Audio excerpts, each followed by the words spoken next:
Resuming debate, the honourable member for Calgary Rocky Ridge. Well, thank you, Mr. Speaker. Well, Canada has historically drawn a distinction between ministers of the Crown and ministers of state based on the scope and scale of the work in their portfolio. For example, small businesses and tourism are important components of the Canadian economy. Indeed, they are. Important enough to warrant a voice in Cabinet dedicated to representing their interests. However, speaking up for small business and tourism during policy discussions in Cabinet is not the same as overseeing the volume of casework which, for example, the Minister responsible for Service Canada supervises, nor is it the same as being responsible for the budget overseen by, say, the Minister of Immigration, Refugee and Citizenship. The distinction between full ministers of the Crown and ministers of state is based on the requirements and responsibilities of the position, not how useful or how important a given policy area is, and certainly not on demographic characteristics of the office holder. But this distinction is lost on the Liberals.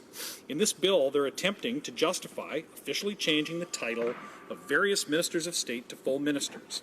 And they claim that just changing the names and salaries, but not the responsibilities of ministers of state, somehow make them equivalent to full ministers. So this is not only disingenuous, but it's actually insulting to the ministers of state in question. So when this bill first came up for debate, the opposition House Leader accurately observed that it insults someone to actually appoint him or her to an important but subordinate position without a deputy minister, without a dedicated department, and without the sort of budget that accompanies a full ministry, and then tell him or her simply that the positions are equal because they're going to have the same title and the same salary. It makes the position appear equivalent on paper, but not in fact. And this government should be honest with its ministers of state and be honest with Canadians. But, Mr. Speaker, the discussion around equality between ministers is a distraction from the much more pressing matter contained in this bill. The more substantial concern raised in this bill is democratic accountability by ministers for funds they're supposed to supervise. Indeed, it's a shell game. It's a bait and switch, mere window dressing meant to cover for their plans to reduce democratic accountability by rolling 6 regional development agencies into one minister's office. Before I continue, I will mention that I plan to share my time with the member for Richmond Centre. So these 6 agencies represent very different regions with unique challenges and opportunities, which is the core reason why these agencies exist.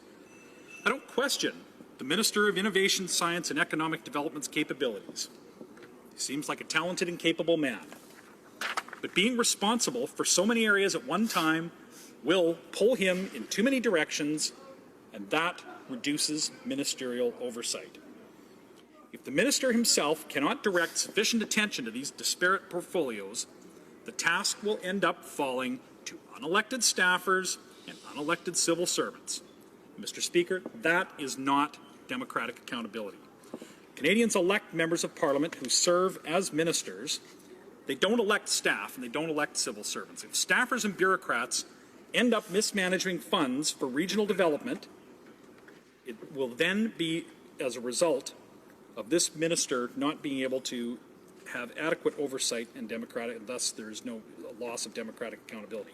So, Mr. Speaker, accountability for tax dollars is not just important to Conservatives, it is indeed important to all Canadians. And the real effect of the proposed changes to the Salaries Act has nothing to do with salaries. It's a bait and switch. It has everything to do with centralizing power, spending power in Ottawa, and reducing democratic accountability for the spending. Earlier in this debate, the member from Yukon actually expressed his disappointment that the House is devoting significant time to debating it at all. And he said way back in October that he thought that we wouldn't need to talk about this bill and was surprised that the opposition was prepared to debate it. I wonder what he would have thought then that we're debating this at 9:45 on a Wednesday night in June. But, Mr. Speaker, tinkering with salaries and titles for positions may seem like small potatoes to some members. But these seemingly small changes do matter to Canadians, and people will inevitably wonder why newly elevated ministers of the Crown have no departments, have no deputy ministers, and have no designated budgets. Canadians are not impressed and won't be impressed by empty honours and titles without commensurate responsibilities. So the measures in this bill and the disdain for discussion, which the member opposite had displayed during the first period of debate, further provide evidence of the current government being out of touch with Canadians. Instead of heading regional department agencies with ministers from the regions, Liberals are handing significant spending power to unelected civil servants and one overworked minister from Mississauga. They say that they want more consultation and consensus. Then they say they want to listen to Canadians. Then they say they want to cooperate with the provinces and municipalities.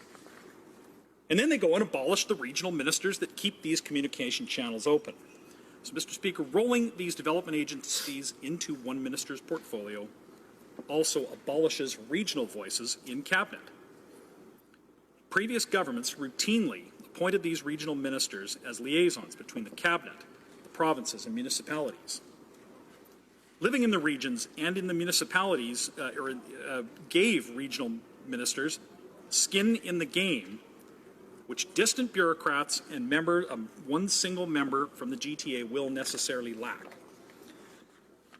Without regional ministers, mayors and councillors will not have a dedicated regional level person with whom to provide their perspective on the needs and opportunities of their jurisdictions. For a government which constantly boasts of holding consultations, abolishing regional ministers demonstrates a lack of interest in actually listening to local advice on how best to allocate funding. In fact, when this government says that it's holding consultations, it increasingly looks like a stalling tactic, delaying actually making a tough decision. When this government wants to get something done, they usually just put the bulldozer blade down and do it, like when they ran over the mortgage and housing industry with mortgage rule changes in October, which were done without consulting anybody. And yet, when they want to delay a tough decision and maybe not make a decision at all, they can hold consultations that last for months at enormous expense to the Crown, such as they did with democratic institutions before breaking that promise. Previous governments knew that regional ministers strengthen our federal system by giving regions a voice at the cabinet table. So, Mr. Speaker, Bill C24 also asks Parliament to let them create 3 new ministerial level positions with portfolios to be determined later, and they want us to authorize spending without knowing what it will fund. Well, Mr. Speaker, that's asking for a blank check. It's asking for a sizable loan and telling the bank that, well, I have no business plan, I have no major purchase in mind, but I'm sure I'm going to find a way to spend the money if you'll just lend it to me.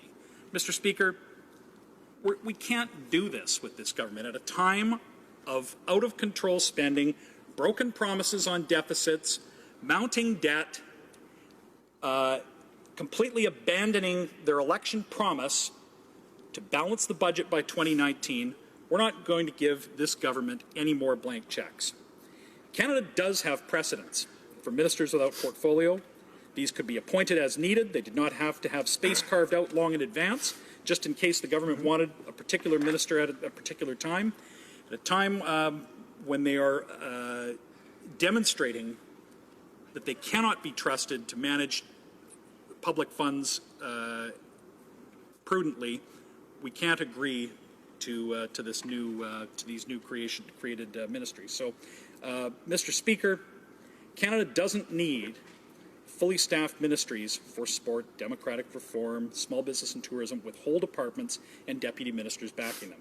These are important areas, and it's important that there are cabinet voices at the table, but they are well served by ministers of state. Canada does not need retroactive paper equality in its cabinet, nor do we need ministers with blank portfolios to be filled in later. Instead, we need democratic accountability, financially transparent ministers whose work we can understand now. We don't need an ever bigger, more centralized government ruling distinct regions from Ottawa. We don't need unaccountable and unelected staffers and bureaucrats directing funds for regional development. Instead, we need attentive ministerial oversight on spending. We need responsible representation from regional ministers with strong ties to the communities they serve. Mr. Speaker, perhaps the member from Yukon was right. We ought not to spend a whole lot more time while we're in extended sitting hours on this bill. We should just defeat it promptly and move on to other areas of priority.